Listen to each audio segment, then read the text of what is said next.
नारायण भाई देसाई। गुजराती साहित्य पर गांधी विचारधारा का गहरा प्रभाव है। गांधी जी के मूल्यवर्धक चिंतन के प्रभाव तले अनेक साहित्यकारों ने अपना सर्जन किया है। गांधी जी खुद भी लिखते थे और उनके भाषणों का संपादन भी हुआ है। मारा सत्य ना प्रयोग एक सशक्त आत्मकथा है। गांधी जी ने अनेक विषयों पर गहरे चिंतन के साथ लिखा है। गांधी जी की रोजनीसी बापू खुद लिखते थे।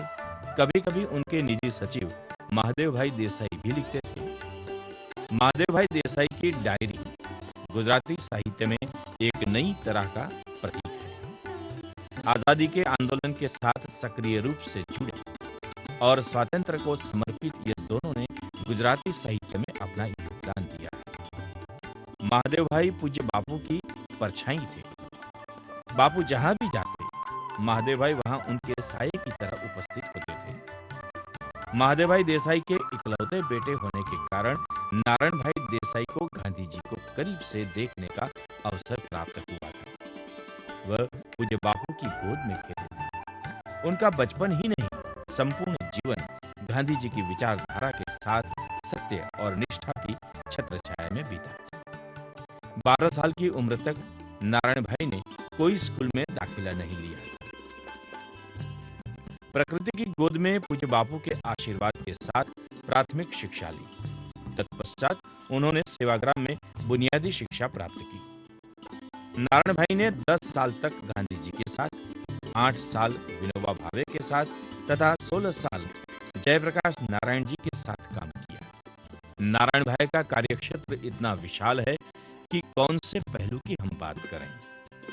हम एक लेखक सर्जक नारायण भाई पर विशेष प्रकाश डालेंगे। गुजराती साहित्य में नारायण भाई देसाई ने कोई बड़ा उपन्यास, कविता, नाटक या गजलें नहीं लिखी।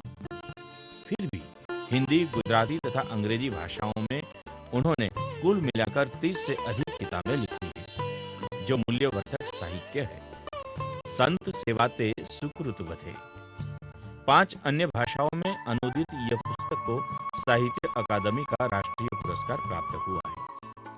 सोनार बांग्ला के गुजराती भाषांतर को गुजराती साहित्य अकादमी का पुरस्कार मिला। विश्व की तरुणाई का गुजराती अनुवाद किया। मने केम विसारे रे, अग्निकुंड में उगेल गुलाब। 1992 में साहित्य अकादमी अवार्ड मारू जीवन एज मारी वाणी को ज्ञानपीठ का मूर्तिदेवी पुरस्कार 2004 में दिया गया। ऐसे नारायण भाई देसाई के निजी जीवन, सार्वजनिक क्षेत्र तथा साहित्यिक सर्जन से जुड़ी कुछ बातें हम करेंगे। भिखुभाई व्यास जो धर्मपुर जैसे आदिवासी क्षेत्र में धूनी रचाए बैठे हैं, उनके अपने विकास में नारायण भाई का बहुत गहरा प्रभाव रहा है।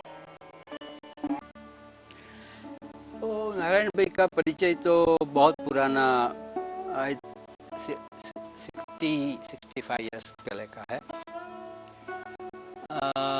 जब हम विद्यार्थी मंडल बालोर में चलाते थे और वेशी आश्रम में जब हमने प्रवेश किया, जहाँ की नारायण भाई ने भी 1 साल आगे पीछे प्रवेश किया, तो वैसे वे ग्राम सेवा में जो प्राइमरी स्कूल में नई प्रयोगशाला, नई तालीम का प्रवेश कैसे कराना गांव में और लोगों को कैसे मोटिवेट करना, इसके लिए पीछे पड़े थे और बहुत प्रयोग करते थे।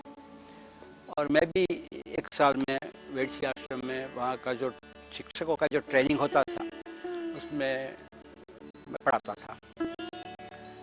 तो जुगतराम काका जो कि सब हमारे सबके गुरु थे और बहुत उदार दिल के थे, फिर भी हम लोग वैसे तो मध्यम वर्ग में और सो कॉल्ड उजड़िया समाज में से आए थे, पढ़े थे यूनिवर्सिटी में, फिर यहाँ गए थे। तो कई लोगों के मन में दहशत थी कि लोग गरीबों का, आदिवासियों का काम करेंगे, कर पाएंगे क्या। तो उस समय पर जबकि जुगतराम काका के साथ मेरा पहला परिचय था, मुझे याद है कि नारायण भाई एक ऐसे व्यक्ति थे जिसने हमको ये 55 साल पहले पहचान लिया कि लोग में कुछ आदर्श है, कुछ भावना है, कुछ मोटिवेशन है और ये पढ़े हैं पश्चिम यूनिवर्सिटी में, फिर भी जो कि वालोड में जो विद्यार्थी मंडल चलाया, जो कि समाज सेवा का थोड़ा काम बैकग्राउंड हुआ, तो वो लोग ज़रूर कुछ न कुछ गरीबों के लिए, आदिवासियों के लिए, नई दान के लिए, शिक्षा में कुछ न कुछ प्रदान करेंगे। ऐसा एक नारायण भाई का मत हमारे लिए बन गया था और उसने बहुत हमको सपोर्ट किया। तो मैं समझता हूँ कि हम जो कुछ भी आज है, धर्मपुर में काम कर रहे हैं, बड़ा एक समग्र जिसको होलिस्टिक प्रोजेक्ट है, बड़ा सब चीज़, वो सबके पीछे नारायण भाई का बहुत शुरू का जो हमको जो उत्तेजन मिला, सपोर्ट मिला, और जो हमारी भावनाओं का उसने जो कद्र किया, वो आई थिंक ऐसा जो नहीं होता तो शायद हमको पता नहीं हम कहाँ होते। तो नारायण भाई का बहुत बड़ा कंट्रीब्यूशन ये शुरू है।